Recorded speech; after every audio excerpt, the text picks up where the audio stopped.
যে আদালত অপরাধীদেরকে বছরের পর বছর খাদ্য, বস্ত্র, বাসস্থান ও বিনোদনের ব্যবস্থা করে লালন পালন করে, সে আদালত কি পারে ন্যায় বিচার প্রতিষ্ঠা করতে?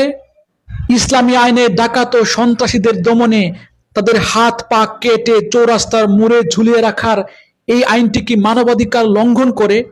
ডাকাত ও সন্ত্রাসীদের দমনে আল কোরআনের আইনটি কি বর্বরতার শামিল, যার কারণে পৃথিবীর অধিকাংশ রাষ্ট্র এই আইনটিকে ভ্রান্ত ভেবে পরিত্যাগ করেছে? সন্ত্রাস ও ডাকাত দমনে কোরআনের আইনের সাথে প্রচলিত আইনের তুলনামূলক পর্যালোচনা ইনশাল্লাহ আজকের তাফসিরে ফুটে উঠবে।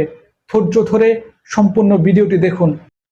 আপনি যদি চান কোরআনের আলো, কোরআনের সৌন্দর্য সবার কাছে ছড়িয়ে যাক, তবে ভিডিওতে লাইক দিবেন, কমেন্ট করবেন এবং চ্যানেলটি সাবস্ক্রাইব করে পাশে থাকবেন। স্বাগতম মহাগ্রন্থ আল কোরআনের ধারাবাহিক তাফসিরে। আজকে ইনশাআল্লাহ আমরা পবিত্র কোরআনের সূরা মায়দার 33 এবং 34 নম্বর আয়াত দুটি নিয়ে আলোচনা করব। এই দুটি আয়াতে মহান আল্লাহ রাব্বুল আলামিন বলেন, إنما جزاء الذين يحاربون الله ورسوله ويسعون في الأرض فسادا أن يقتلوا أو يصلبوا أو تقطع أيديهم وأرجلهم من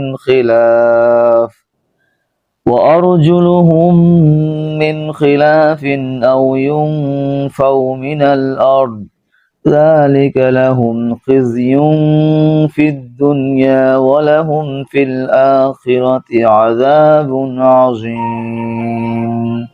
যারা আল্লাহ তাআলা ও তার রাসূলের বিরুদ্ধে যুদ্ধ করে এবং আল্লাহর জমিনে বিপর্যয় সৃষ্টি করার অপচেষ্টা করে, তাদের জন্য নির্দিষ্ট শাস্তি হচ্ছে এই যে তাদেরকে হত্যা করা হবে, কিংবা তাদের শূলবিদ্ধ করা হবে, অথবা বিপরীত দিক থেকে তাদের হাত পা কেটে ফেলা হবে, কিংবা দেশ থেকে তাদেরকে নির্বাসিত করা হবে। এই অপমানজনক শাস্তি তাদের দুনিয়ার জীবনের জন্য, তাছাড়া পরকালে তাদের জন্য ভয়াবহ আযাব তো রয়েছে। إلا الذين تابوا من قبل أن تقدروا عليهم فاعلموا أن الله غفور رحيم। তবে এটা তাদের জন্য নয় যাদের উপর তোমাদের আধিপত্য প্রতিষ্ঠা হবার আগেই তারা তওবা করে নিয়েছে। তোমরা জেনে রাখো, আল্লাহ তাআলা একান্ত ক্ষমাশীল ও পরম করুণাময়। আলহামদুলিল্লাহ, চমৎকার দুটি আয়াত।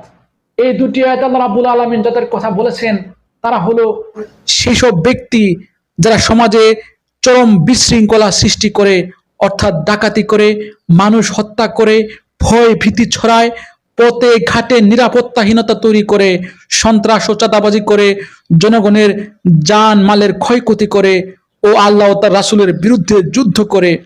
এ সকল সন্ত্রাসীদের দমনে আল্লাহর আইনে 4 ধরনের শাস্তি রয়েছে। সেই শাস্তিগুলো হলো, 1, তাদেরকে সরাসরি মৃত্যুদণ্ড দিতে হবে, অথবা তাদেরকে শূলবিদ্ধ করতে হবে, অর্থাৎ হাত পা কেটে চৌরাস্তার মাথায় ঝুলিয়ে রেখে মৃত্যুদণ্ড কার্যকর করতে হবে, অথবা শুধুমাত্র বিপরীত দিক থেকে হাত পা কেটে জীবিত ছেড়ে দিতে হবে, যাতে করে এদেরকে দেখে অন্যরাও ভয় পায় ডাকাতি বা সন্ত্রাসী করতে, অথবা তাদেরকে দেশ থেকে বের করে দিতে হবে। এই শাস্তিগুলো অপরাধের মাত্রা অনুযায়ী বিচারকের নির্দেশনায় কার্যকর হবে। এখন প্রশ্ন হলো, কোরআনের এই ডাকাত বা সন্ত্রাস নির্মূলের আইনগুলো কি বর্বরতার শামিল? এই আইনগুলো কি মানবাধিকার লঙ্ঘন করে? প্রিয় ভাই, একবার চোখ বন্ধ করে ভাবুন, আপনার সারা জীবনের সঞ্চিত পেনশনের টাকা যদি কেউ ডাকাতি করে নিয়ে যায়, আবার ওই টাকা ডাকাতি করার সময় আপনার স্ত্রী সন্তানদের গুলি করে হত্যা করে যায়, তখন ওই ডাকাতকে পেলে আপনি কি করবেন? তাকে কি ওই মানুষের তৈরি জেলখানায় পাঠাতে চাইবেন, যে জেলখানায় ডাকাতদের জন্য জনগণের টাকায় ভরণ পোষণ করা হয়, যে ডাকাতদের আপনার ট্যাক্সের টাকায় অন্ন, বস্ত্র, বাসস্থান ও চিকিৎসা দিয়ে সুন্দর জীবন যাপনের সুযোগ করে দেয়া হয়? প্রতিদিন শত শত মানুষ এই ডাকাত, সন্ত্রাসী, চাঁদাবাজ, জঙ্গিদের ছোড়াঘাতে মৃত্যুর কোলে ঢলে পড়ছে, সহায় সম্বল হারিয়ে পথে বসছে। আপনি এই নির্যাতিত মানুষদের পক্ষে না দাঁড়িয়ে ডাকাতদের পক্ষে কথা বলে আল্লাহর আইনের সমালোচনা করছেন। আরে ভাই, আল্লাহর এই আইন তো মানুষকে রক্ষা করার আইন। আপনি 2-4টা সন্ত্রাসী ও ডাকাতদের হাত পা কাটেন, তাহলে দেখতে পাবেন এই শাস্তি দেখে হাজারো ডাকাত ভালো মানুষ হয়ে যাবে। আর এই জন্যই তো আমাদের আলোচ্য আয়াত দুটির দ্বিতীয়টিতে আল্লাহ রাব্বুল আলামিন বলেছেন, যদি কেউ অপরাধে জড়ানোর পর অনুতপ্ত হয়, নিজের ভুল বুঝে পুলিশের কাছে ধরা পড়ার আগে আল্লাহর দিকে ফিরে আসে, তাহলে সে ক্ষমা পেতে পারে। যেমন ধরুন, কেউ জঙ্গলে আগুন ধরিয়েছিল, কিন্তু আগুন ছড়ানোর আগে সে পানি ঢেলে তা নিভিয়ে ফেলে এবং ভবিষ্যতে এমন কাজ আর করবে না বলে প্রতিজ্ঞা করে, তাহলে কি ওই বাগান ধ্বংসের অপরাধে তাকে দণ্ড দেওয়া হবে? নিশ্চয়ই না। এভাবে ইসলাম কেবল শাস্তি নির্ধারণ করে না, বরং মানবিকতা ও সংশোধনের পথ খুলে রাখে।